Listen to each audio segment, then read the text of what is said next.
Hi friends, it's me ദൃശ്യ. ഞാൻ ഇന്ന് പറയുന്ന കാര്യം, നമ്മുടെയൊക്കെ ഫോണിൽ ഇങ്ങനെ നോട്ടിഫിക്കേഷനിലായിട്ടോ ന്യൂസ് ആയിട്ടോ റീൽസ് ആയിട്ടോ ഇന്ന് വരുന്ന ഒരു ന്യൂസ് ഉണ്ട്. അതായത് എന്താണ്, നമ്മുടെ ഈ ദീപക് ദേവിന്റെ ഒരു മരണം അല്ലെ, ദീപക്, കോഴിക്കോടുള്ള ദീപക് എന്നൊരാളുടെ മരണ വാർത്ത അല്ലെ. അതായത് ബസ്സിൽ നിന്നും ഒരു പെൺകുട്ടിയെ സെക്ഷലി അവളെ ടച്ച് ചെയ്തു എന്നൊരു രീതിയിൽ അവൾ പറയുകയും അവൾ സോഷ്യൽ മീഡിയയിൽ ഷെയർ ചെയ്ത ഒരു ന്യൂസ് കാരണം ഒരാൾ ആത്മഹത്യ ചെയ്യാണ് അല്ലെ. മാനസികമായിട്ട് അവർ എത്രത്തോളം വേദന അനുഭവിച്ചിട്ടുണ്ടെന്ന് അവർക്ക് മാത്രമായിരിക്കും അറിയാൻ പറ്റും. അത് നോർമലി ആ ഒരു നമ്മുടെ ഒരു സ്ത്രീയെ സംബന്ധിച്ചിടത്തോളം ആ സ്ത്രീയുടെ ശരീരത്തിലേക്ക് ഒരു ഇൻഅപ്രോപ്രിയേറ്റ് ആയിട്ട് നമ്മുടെ ശരീരത്തിലേക്ക് ഒരാൾ ടച്ച് ചെയ്യുകയാണെങ്കിൽ പൂർണ്ണമായിട്ടും ആ ഒരു ദേഷ്യം നമ്മുടെ മനസ്സിലുണ്ടെങ്കിൽ സ്പോട്ടിൽ പ്രതികരിക്കും. ആ സമയത്ത് ആ ഒരാൾ ചെയ്ത പോലെ യൂട്യൂബിലോ ഇൻസ്റ്റഗ്രാമിലോ റീൽസ് ഇടുന്ന ആ ഒരു സമയത്തേക്കൊന്നും നമുക്ക് ആ ഒരു സാധാരണ ഗതിയിലുള്ള ഒരു മനുഷ്യന് അങ്ങനെ പ്രതികരിക്കാതെ നിൽക്കാൻ പറ്റില്ല. കാരണം നമ്മുടെ ശരീരത്തിലേക്ക് വരുന്ന ഏതൊരു മോശമായ ഒരു സിഗ്നൽസും നമുക്ക് പെട്ടെന്ന് ക്യാപ്ചർ ചെയ്യാൻ കഴിയും അല്ലെ. അത് ഒരു സ്ത്രീയെ സംബന്ധിച്ചിടത്തോളം അവൾക്ക് പെട്ടെന്ന് മനസ്സിലാക്കാൻ കഴിയും. കുഞ്ഞു മക്കളാണെന്നുണ്ടെങ്കിൽ നമ്മൾ ഗുഡ് ടച്ചും ബാഡ് ടച്ചും ഒക്കെ പറഞ്ഞ് മനസ്സിലാക്കി അതൊക്കെ കൊടുക്കുന്ന സമയത്ത് എന്നാലും അവരോട് അത് മറന്നു പോകില്ലേ. ഗുഡ് ടച്ചും ബാഡ് ടച്ചും നമ്മളിപ്പോ അധികവും സ്കൂളിലും കാര്യങ്ങളിലും നമ്മളെ വീട്ടിൽ കുഞ്ഞുമക്കൾക്കെല്ലാം നമ്മൾ പഠിപ്പിച്ചു കൊടുക്കും അല്ലെ.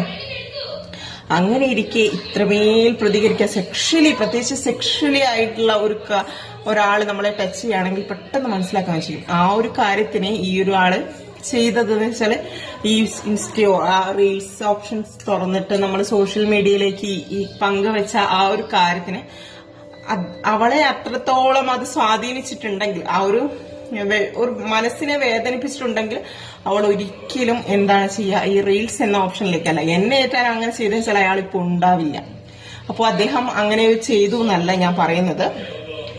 നമുക്ക് എന്താ പറയാ, നമ്മളെ ശരീരത്തിൽ ഒരാള് ടച്ച് ചെയ്യുന്ന സമയത്ത് നമുക്ക് മനസ്സിലാവും അത് ഏത് തരത്തിലാണ് അവരെ നമ്മുടെ ആ ഒരാളെ മൈൻഡ് മൊത്തമായിട്ട് നമുക്ക് വായിച്ചെടുക്കാൻ സാധിക്കുന്ന ഒരു കഴിവ് സ്ത്രീകൾക്ക് പലപ്പോഴും ഉണ്ട് അല്ലെ. അപ്പോ ആ ചുറ്റുമുള്ള ആ ബസ്സിൽ അവൾ മാത്രമല്ല ആ ബസ്സിലുള്ളായിരുന്നു അല്ലെ. അത്രയും ആൾക്കാരിടയിൽ അവൾക്കൊന്ന് പ്രതികരിച്ചിട്ടുണ്ടെങ്കിൽ എന്താ കാരണം അത്ര പോലും അതൊന്നും ചെയ്തില്ല. അവൾ ചുറ്റും നിന്നു അവള് റീൽസും കാര്യങ്ങളൊക്കെ ചെയ്ത സമയത്ത് എന്താ പറയാ, ശരിക്കും അവളുടെ മാനസികമായിട്ട് വേദനയ്ക്കോ കാര്യങ്ങളോ എന്തെങ്കിലും ചെയ്തിട്ടുണ്ടെങ്കിൽ നേരിട്ട് പോലീസ് സ്റ്റേഷനിലേക്കായിരുന്നു വണ്ടി വിടേണ്ടത് അല്ലെ. നമ്മളെ പലപ്പോഴും നമ്മളിങ്ങനെ പ്രതികരിക്കാതെ നിൽക്കുന്ന സമയത്താണ് നമുക്ക് കൂടുതലായിട്ടും ഇങ്ങനെ ഓരോ പ്രശ്നങ്ങൾ വരും അല്ലെ. പക്ഷെ ഇതിപ്പോ അങ്ങനെയൊന്നും അല്ല. ഇതിനെക്കുറിച്ച് നമുക്ക് കൂടുതലായിട്ട് കാര്യങ്ങളൊന്നും അറിയില്ല. എങ്കിൽ പോലും ഞാൻ ആ സ്ഥാനത്ത് എന്ന് വെച്ചാല് ഞാൻ ചെയ്യാന്ന് പറഞ്ഞാല് എന്താ പറയാ, നമ്മള് പ്രതികരിക്കേണ്ട സമയമാണെങ്കിൽ എനിക്ക് അങ്ങനത്തെ ഒരു അനുഭവം ഉണ്ടായിട്ടുണ്ടെങ്കിൽ അയാൾ കാലി ഹോഗയി, എന്താ പറയാ, കാലിയായിട്ടുണ്ടാവും. കാരണം അദ്ദേഹം അങ്ങനെ ചെയ്തു എന്ന് ഞാൻ ഇപ്പവും പറയുന്നില്ല.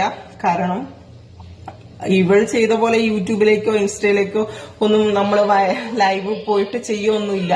ഒന്നുകിൽ സ്പോട്ടിൽ അദ്ദേഹത്തെ കാലി ഹോകയാ, അല്ലെങ്കിൽ ഞാൻ എന്ത് ചെയ്യും, പോലീസ് സ്റ്റേഷനിലേക്ക് പോകും.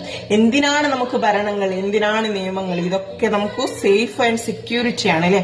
നമുക്ക് ചുറ്റും നമ്മളൊരു സ്ത്രീക്ക് എത്രത്തോളം പ്രൊട്ടക്ഷൻ നൽകാൻ പറ്റുമോ ആ ഒരു ലോകത്താണ് നമ്മൾ ജീവിക്കുന്നത്. പ്രത്യേകിച്ച് ജനാധിപത്യ ലോകത്ത് ജീവിക്കുന്ന നമുക്ക് എന്തിനാടോ ഇങ്ങനെ ഒന്നും പറഞ്ഞിട്ട് കാര്യമില്ല. ഇനിയിപ്പം ചത്ത കുട്ടീന്റെ ജാതകം എഴുതിയിട്ട് ഒരു കാര്യമില്ല. അപ്പോൾ ഇനിയെങ്കിലും ഈ വീഡിയോ കാണുന്ന ഏതെങ്കിലും ഒരു മക്കളോ കാര്യങ്ങളോ ഉണ്ടെങ്കിൽ നമുക്കെതിരെയില്ല, നമുക്ക് വരുന്ന ഏതൊരു മുണ്ടാമ്പിനെയും നമുക്ക് നമ്മളിൽ തട്ടാതെ തെറിച്ച് മാറ്റാൻ സാധിപ്പിക്കുന്ന രീതിയിൽ തന്നെ നമ്മൾ പ്രവർത്തിക്കണം. എന്താ ജീവിതമല്ലേ, ആ ജീവിതത്തിൽ നമുക്ക് എല്ലാം തിരിച്ചറിയാനുള്ള ഒരു കഴിവ് നമുക്ക് ഉണ്ട്.